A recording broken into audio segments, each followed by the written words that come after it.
Bueno, buenas tardes a todos. En principio, antes de presentarnos con mi compañera, queremos agradecerle infinitamente al querido Instituto Avanza y a Sandro.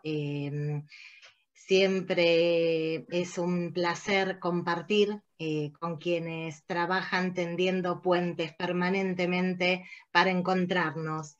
Eh, Mi nombre es Karina Artín, yo soy licenciada en psicología y docente de varios de los profesorados del Instituto de Formación Docente y Técnica número 162 de Torkins y de la Tecnicatura de Acompañamiento Terapéutico. Le doy la palabra a mi colega para que se presente. Gracias. Una vez más, muy agradecida por la invitación y por abrir el espacio de participación a nuestro instituto. Mi nombre es Carolina Ayer y si de formación académica se trata, está en relación a el profesorado en psicopedagogía, la licenciatura en Ciencias de la Educación y magisterio especializado en educación primaria. Pero esto forma parte de un proceso continuo donde uno se va enriqueciendo en la práctica junto a colegas, estudiantes, encuentros, etcétera. El Instituto 162 fue quien me abrió las puertas a dar mis primeros pasos en la educación allá por abril de 1996 y lo sigue haciendo en distintas carreras, en distintos espacios curriculares, pero siempre en la formación docente. Bien, y nos parecía interesante tomarnos unos poquitos minutos para contextualizar esta experiencia que vamos a compartir y contarles un poquito algunas cuestiones históricas del instituto del que formamos parte. En principio, contarles que es un instituto muy jovencito, más jovencito que nosotras, tiene 35 años de historia. Nació allí por 1982 con el profesorado de primaria, luego se transformó en una unidad académica, fue transferido de nación a provincia y en estos últimos años tenemos la inmensa alegría de estar abriendo algunas nuevas sedes, una sede en Sierra de la Ventana y otra muy reciente en Saldungaray, que todavía no tuvimos la suerte de pisar porque nos agarró la pandemia. Es un instituto muy pequeño, porque también es muy pequeña la población de la comarca. En general las carreras que se dictan intentan responder a necesidades regionales con el afán de que los estudiantes permanezcan en nuestro territorio, permanezcan en el lugar. Que los jóvenes se queden, ¿no? Por lo tanto, generalmente son carreras a ciclo cerrado, dado que cuando se recibe una cohorte, se supone que van a trabajar y bueno, y tarda un poco entonces en repetirse la experiencia de armar la misma carrera. Por lo tanto, también es un poco difícil conformar equipos de trabajo porque estamos permanentemente siendo readjudicados año tras año en distintas experiencias. Como les contaba, es una población muy poquito, muy chiquita, de muy poco número y actualmente, por supuesto, en aumento. Se está viniendo mucha gente a vivir a estos lugares. Es una comunidad muy pequeña en la cual están arraigados muchos mandatos, muchos discursos que intentan ir como marcando lo que está bien, lo que es esperable, lo que es normal, lo que está permitido. Y como nos pasa, idiosincrasias muy fuertemente arraigadas, como por ejemplo que en el profesorado de educación inicial, que tenemos la suerte de haber abierto este año, lamentablemente no se ha inscrito ningún varón este año, ni los años anteriores. Con lo cual el monopolio discursivo sigue siendo muy, pero muy fuerte, y bueno, de eso se trata, ¿no? De ir como trabajando también para poder traer otros paradigmas y poder pensar otras cosas nuevas. Exactamente. Bueno, antes de poder comentarles un poquito acerca de cuáles son las ideas o el marco teórico que da sustento al proyecto, cabe una aclaración muy importante. Tanto el diseño como la organización del proyecto estuvo a cargo de Karina por muchísimos motivos, pero puntualmente por su formación y también por su actualización profesional. Ella luego muy gentilmente abrió el espacio de participación a cada uno de los integrantes del equipo de trabajo de primer año del nivel inicial, y así fue como, bueno, unas preguntas que quizás en el momento no fueron explicitadas, pero sí implícitamente marcaron un recorrido para hacer la llegada a la práctica. Esas preguntas tienen relación con, por ejemplo, ¿desde qué lugar pensamos el taller inicial? ¿Cuál es la necesidad de la ESI al momento de darle presencia en el taller? ¿Y cómo pensamos el cuerpo, nuestro cuerpo, al estar ahí? Esto puntualmente, dado que somos conscientes que los estudiantes llegan a la carrera de formación luego de un largo recorrido por las aulas, aprendiendo y observando muchísimas cuestiones que tienen que ver con la enseñanza. Por ese mismo motivo, el taller inicial cobra una importancia trascendente, dado que se puede convertir en la oportunidad donde los estudiantes se reencuentran con la educación. Esa necesidad de desterritorializar, al decir de Deleuze, ¿no?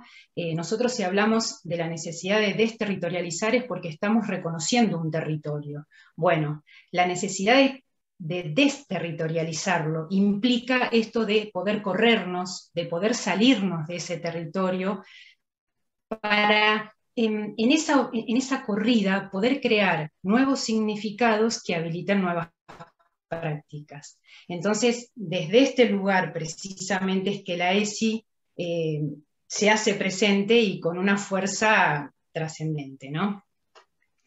Claro, si querés compartimos alguna filmina o diapositiva que nos va a ir ayudando a ordenar un poco esto que queremos compartirles. Perfecto. Ahí vamos. Ahí está.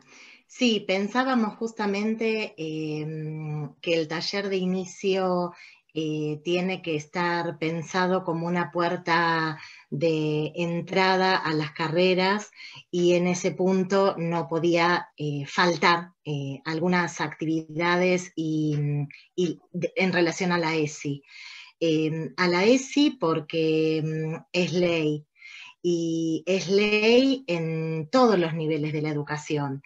Muchas veces tendemos a pensarla solamente para los niveles inicial y primaria, y la dejamos de lado en el nivel superior, y consideramos que no es azaroso dejarla de lado. Evidentemente responde a una fuerte impronta de temores, de tabúes, tal vez de falta de capacitación, y por supuesto a decisiones políticas que nos siguen manejando nuestras prácticas.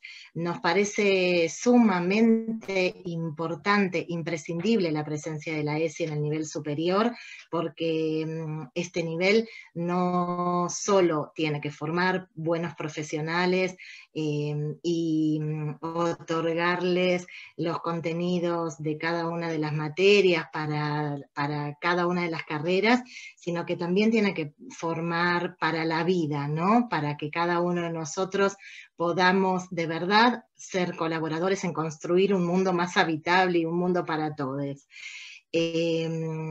15 años de esta ley.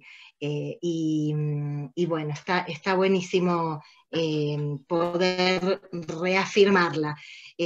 Pensamos a la ESI como una práctica, principalmente como una práctica, como una manera de tratarnos, ¿no?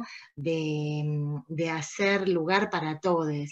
Y en ese punto nos parecía sumamente importante que estuviera en el primer tramo de inicio a la carrera para dar la bienvenida a les nueves, para dar la bienvenida a los que recién ingresan, especialmente porque en este caso son futuros docentes de nivel inicial y ellos también van a tener el compromiso de dar la bienvenida a los más pequeños. Entonces, qué mejor que ser lo más hospitalarios posibles para recibirlos.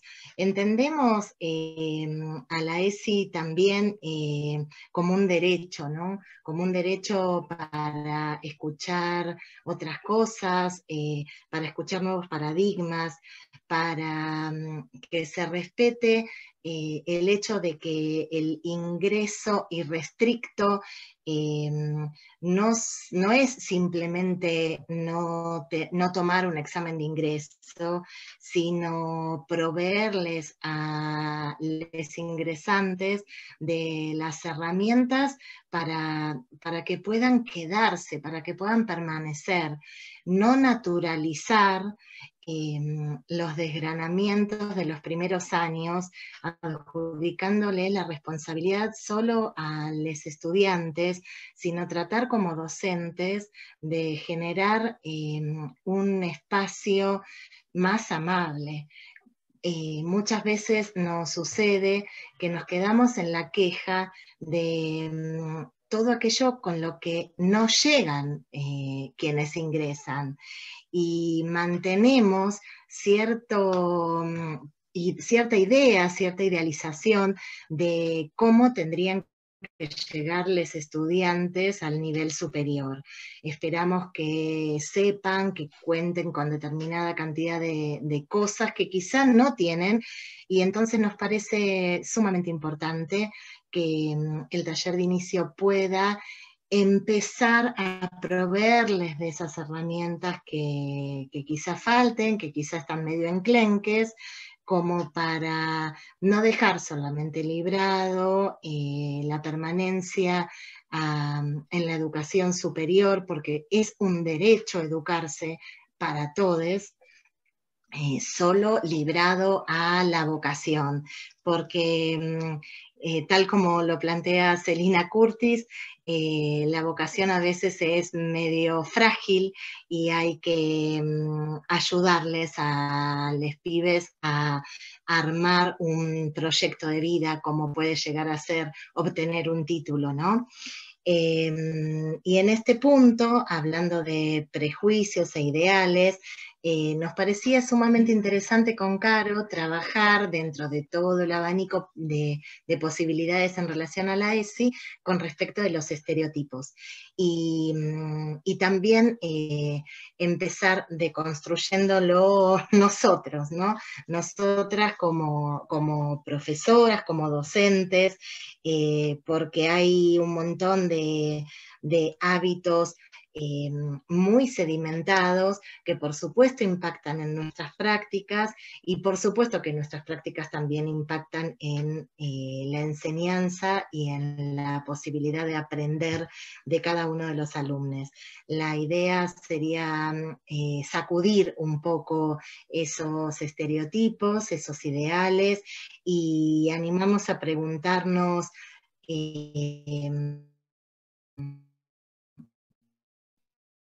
quiénes son los que llegan, ¿no? Cómo a futuro para nuestros estudiantes al jardín de infantes. porque por supuesto que sabemos que no hay dos personas iguales y que hay que hacerle lugar a todos, y porque es responsabilidad nuestra como docentes generar las mejores condiciones para que se puedan quedar y puedan estudiar y puedan aprender, y que se sientan bienvenidos. En ese sentido, nos parecía muy interesante revisar cuáles eran los estereotipos respecto de el docente de nivel, o la docente o el docente de nivel inicial, porque a veces se considera que es una tarea como tan sencilla, ¿no? Jugar con las niñas en el jardín, y consideramos que es una de las tareas de mayor compromiso y responsabilidad, porque justamente en la medida en que tomemos conciencia de que nos vamos construyendo, de que las identidades se construyen y se construyen con cada pasito, con cada experiencia, especialmente fundantes en los primeros años, entendemos que es de suma importancia revisar y deconstruir esto de que es tan simple educar en la primera infancia, más bien todo lo contrario, justamente para que los pibes puedan tener infancias más libres y para que puedan jugar sin prejuicio y para que puedan elegir a cada rato quién quiere ser cada uno. Sí, unido o continuando con esto que está planteando Karina, nosotros hicimos presencia de la ESI en este taller precisamente como oportunidad para pensar el cuerpo, ¿no? Y es desde ahí como retomando a Merleau-Ponty, Husserl, Heidegger, podemos verlo al cuerpo como siempre un devenir, siempre incompletud, ¿no? Es un cuerpo transformándose constantemente, ¿sí? Es arrojado al mundo con conciencia intencional hacia horizontes donde está el otro. Es que en realidad siempre vamos hacia el otro, porque las acciones tienen un sentido, una explicación hacia el otro, sea simbólico o sea imaginario. Por eso lo ineludible de este espacio o como posibilidad para construir lazos, y no solo entre estudiante y docente, sino también entre compañeros, ¿no? Y sostenemos que desde este lugar es la educadora o el educador quien cumple un rol trascendente al momento de poder gestar acciones que contribuyan a la construcción de lo grupal, ¿no? Entonces, ahí vemos la necesidad de decir, bueno, ¿desde qué lugar nosotros pensamos el grupo? Nosotros el grupo lo pensamos como un conjunto de elementos que no siempre son elegidos, ¿verdad? Nosotros tenemos que contar con un espacio, con un tiempo, se hacen presente un conjunto de personas, pero estos elementos, es decir, vamos a un aula, tenemos un horario y nos reunimos con un conjunto de personas que muchas veces no se conocen, por sí solo no constituye un grupo, sino que plantea la posibilidad es decir, está en potencia la posibilidad de devenir grupo. ¿Cuál es el elemento que falta para poder constituirnos como grupo verdaderamente? La posibilidad de establecer lazos de confianza, vínculos. Y creemos que desde ahí los educadores tienen mucho para aportar, para colaborar, para contribuir en esa cuestión, ¿no? Y entendiendo el vínculo no como una sujeción que oprime, que encadena, que ata, sino precisamente como un nexo de unión que permite ser en libertad. Entonces, desde este bagaje, nosotros fuimos pensando, bueno, cómo darle forma a este taller a partir de algunos encuentros para realizar propuestas. Pero sinceramente estos encuentros se vieron atravesados por un conjunto de situaciones también no elegidas, ¿no? Es decir, la pandemia nos obligó a pensar estos encuentros de manera virtual y también tener en cuenta otro componente. Los estudiantes cursaron o transitaron su último año del nivel secundario también de manera virtual. Y esto no es sin efectos. O sea, nosotros no podíamos descuidar estas características que se presentaron. Entonces, los recursos fueron, en relación a estas cuestiones, pensados desde un lugar para una dramatización, un taller donde el uso de la palabra fuera el sostén de la comunicación, abrir también un espacio a los que ponen el cuerpo en el nivel inicial, sus protagonistas, ¿no? Los que llevan a cabo las prácticas de enseñanza, y también la autobiografía. Entonces, bueno, si hablamos de la dramatización, en este caso, con Cari fuimos las que pusimos el cuerpo, ¿no? Entendiendo a ese cuerpo como un cuerpo vivido, a diferencia de un cuerpo físico, ¿no? Un cuerpo sentido, un cuerpo que constantemente se construye y se deconstruye, ¿sí? Precisamente esa es la oportunidad de poder ejercer numerosas acciones sin que alguna de ellas se cristalice y nos impida hacer. ¿Cómo poder explicarlo de otra manera? A ver, de acuerdo a las circunstancias uno puede ejercer el accionar de docente cuando se encuentra frente a un auditorio, pero eso no significa que luego también pueda representar otras acciones en cuanto a el rol de hijo, de madre, ¿sí? Esto, ¿qué implica? Que en el presente yo puedo ser, pero al mismo tiempo contemplo lo que he sido y lo que seré, ¿no? Entonces, esa experiencia tan variante, ¿no? que habla de la incompletud de nosotros como seres humanos, nos permite clarificar la idea que la experiencia es algo inatrapable, hasta muchas veces con grandes dificultades para compartir o para repetir. Entonces acá lo interesante Carito, perdóname que te interrumpo un minutito. Si querés sacamos la lámina, así dale. vemos un poquito más nuestros rostros. Ahí va. Perfecto, claro, gracias, Cari. Ahí está. Buenísimo, buenísimo.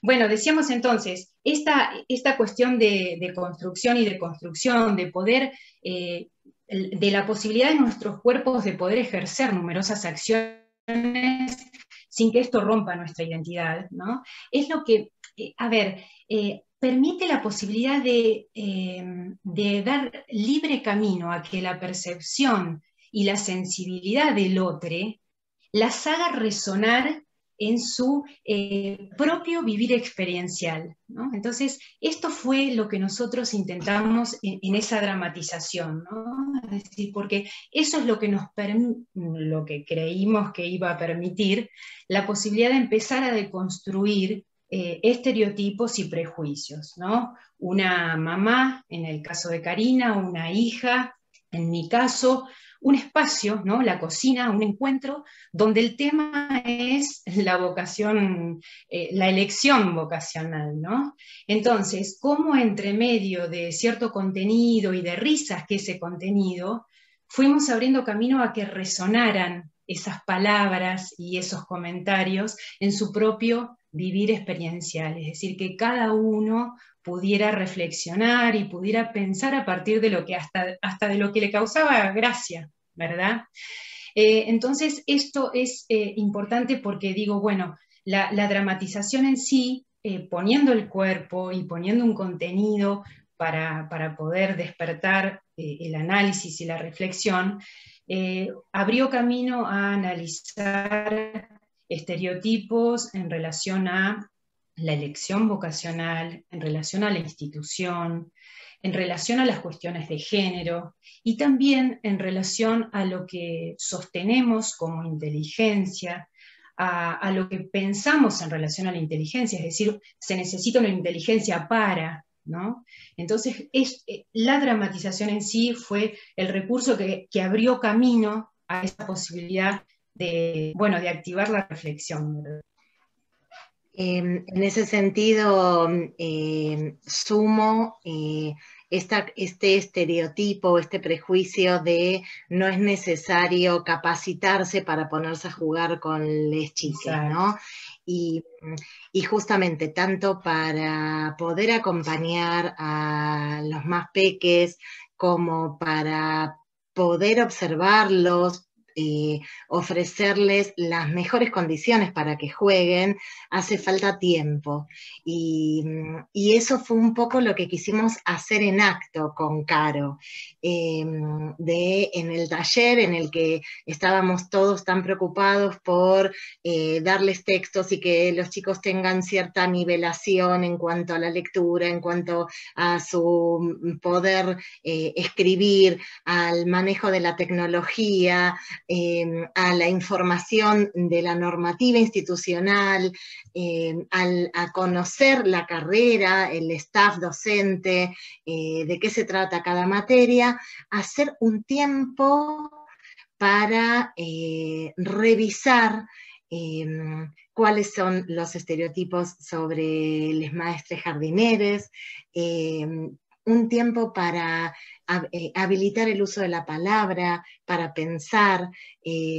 Nos parece que justamente la escuela en general puede hacer esa resistencia a algo que estamos sufriendo tanto, que es el apuro y la productividad, y es necesario, ¿no? Aflojar un poco con eso y poder escucharnos y también no dar por hecho que nuestros estudiantes van a saber intervenir, participar, preguntar, sino también transmitir ese deseo, enseñar eso, ¿no?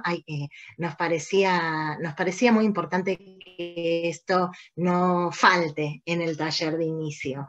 Y en ese sentido, compartimos varios talleres, teniendo en cuenta que este equipo se formaba recién, ¿no? O sea, en ese mismo momento que preparábamos el taller de inicio, estábamos formando el equipo docente y en este punto, junto con la profe de lengua, pensábamos la importancia del uso del lenguaje, ya que estábamos hablando de comunicarnos y de cómo cada una de las palabras que utilizamos habla de una ética personal, de un compromiso político, de una concepción de un sujeto. Entonces, ¿qué palabras elegimos cuando, por ejemplo, armamos una nota en el cuaderno de comunicaciones o nos dirigimos a les chiques, ¿no? Hay posiciones que tomamos en relación a esto. Y por otro lado, como anticipaba Caro, nos parecía sumamente importante dar un espacio para revisar la propia biografía escolar, porque realmente después de toda la recorrida que tenemos con algunos de los colegas y con Caro, nos dábamos cuenta una vez más que si no deconstruimos cuestiones y prácticas que están sumamente fijadas y muy sedimentadas en cada uno de nosotros, que tienen que ver con la trayectoria de la escuela de tantos años de haber sido alumnos, alumnas, alumnes, por más formación y por más onda que le pongamos a los 4 años de formación, no es suficiente, no alcanza. Entonces hay que ir revisando la propia historia y esas propias huellas, porque en el momento de la práctica en general es lo que aparece y se nos queman los papeles en esos momentos. Entonces nos parecía que era interesante ofrecer en el taller experiencias significativas, tiempo para pensar esas experiencias y revisar cada uno el propio recorrido. Y ligado con esto fue la posibilidad de abrirle el espacio a la palabra, a sus experiencias, a los protagonistas del nivel inicial en cuanto a la práctica educativa, ¿verdad?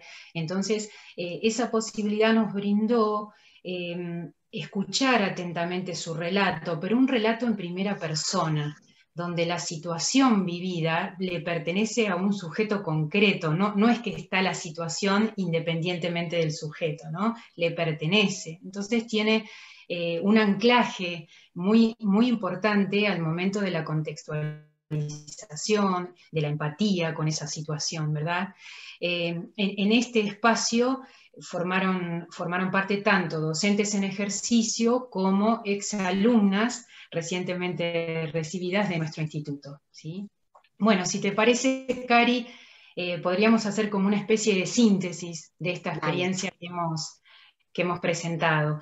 ¿Qué es lo que quisimos nosotros remarcar? Darle una importancia muy trascendente a lo que implica el taller inicial, que es el espacio para darles la bienvenida a nuestras estudiantes, en este caso, ¿sí?